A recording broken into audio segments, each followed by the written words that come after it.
Asidanka Radi se baby ako ebi onam na dum ni mbobro hu so de wa bedru fia sumgie mu bi afi na wo kwa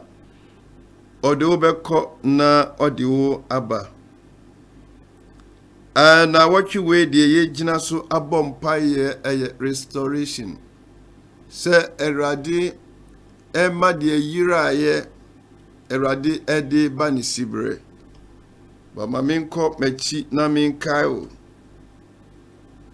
na hunu yi se Nyankopon odo na de ayira bia no na dumunti ode beba na abani sibre. The process of bringing an object back to its original state, the process of restoring something. Se Nyankopon na dum bibia ayira ye nkenya bia na wo adum bia na wo obom paye a na otise nyame kasa kireo afi wonti biem odaya so na emfanchan afi ayira de ma ne yira ye no ena Awurade enam na koa so kai wo enedai sa na duru ba bia Israelfo no na omoyi omani afri Nyankopon so na amane ne ohaw ababeto on na nyame kai na dum a na wayi otemuwafo bi na wababedi wanim na wakon asa jiwon na nyame asumdua ayadwuma mradodo a wonyire be firi nyame no na ohaw bi ene won di asie okai Nyankopon a na nyame adum ama won anya asumdua ewo omomem sa na tie nti nyame ofiri fie a oye obatan a onim ne ma na onim ne ma dodo na onim ne ma wana dan wanachi akire no nyame onim enti na asem we ba won chen na kanya na ma odi odo ene opepa abaye Nyankopon chen. Jeremiah chapter 30 verse 17. Jeremiah 30 verse 17. Jeremiah etire eduasa enyimo donson. For I will restore health unto thee. I will restore health unto thee, and I will heal thee of thy wounds, said the Lord, because thou have called thee an outcast, saying, This is Zion, whom no man seek after. Nyame asem echere en se enyimo donson afi Nyankopon ebesa yenya odi ayaresa ebre odi apomdin bre na obesa yapra babi a yapra ufiri Nyankopon chen niema bi akobobowo niema bi akoso wo abrabom afi ubompa ye kura nsisi animu because wadwen na firi nyame na wompa ibona kwa enti se enam se wo ye Kristo ni nti no ubo bi di akekere oyire besani enkane na ubompa ya na oti nyame nka no ayira waduma chede se bibi ba besi wabrabom a na nyame bie so kireo na nyame pene se enkasa yonkofa no woni nyame ayonkofa ebekoso da bia ayira then you have become an ordinary Christian. If you want to hear when Yankopon chebi, edu baby ana person so die crown so die so na maybe I had then a buy bibi akwachew wa ho fama bi ayira odo ana odo Nyankopon ne Nyankopon ka sam kirewo a na odi opepa ye no ena afiri ho na nam se afiri ho nti no ama oni Nyankopon kita hodie no ayira eno nti na watwi Awurade asoma na koa se omedi wanim na nyame restore de ayira biara na Nyankopon ni onyam adadi ewo abrabom eno nti adofo nyame se wodi apomuden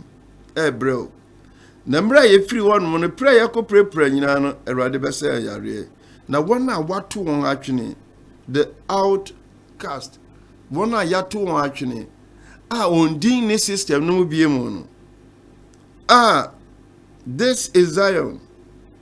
obi anhwehwe afi nyame bepagyaw na waba be ye dutan a enkrofo betu mirika abasa dutan no ada se on bepe fruit ewo dua no so ada se on bepe nwunu ewo dua no ase sa na nyame be ye wo so gitumu a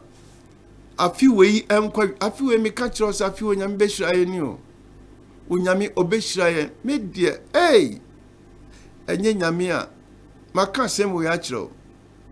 enye nyame a ankanya nse mitimo ni mo kasa kire mu nyame ya ma afi wei de wa ye manabuso ayi ensori bia you know o say abrusu otiasio nyame otiasi na oyem paibo etiefo ya jawa hu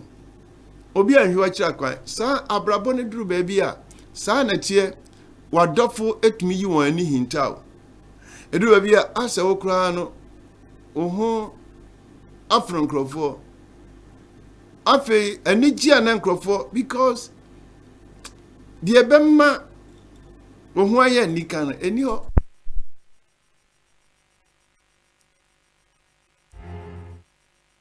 Moda me catch you say nyame oni wo moda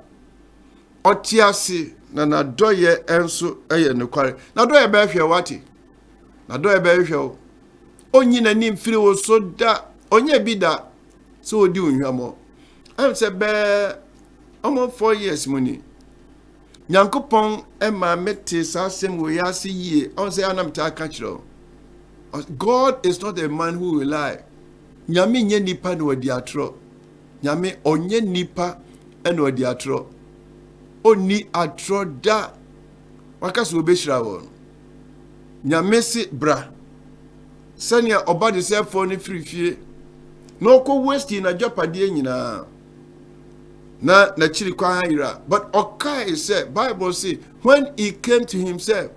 na ni ba ne ho so no de me nipa onhira ya adwuma ne say wani eba ho so no hu ni a wahwere now so obi ehunu de wahwere a efia ofiri mu no on sanka obiem nemo onim yie se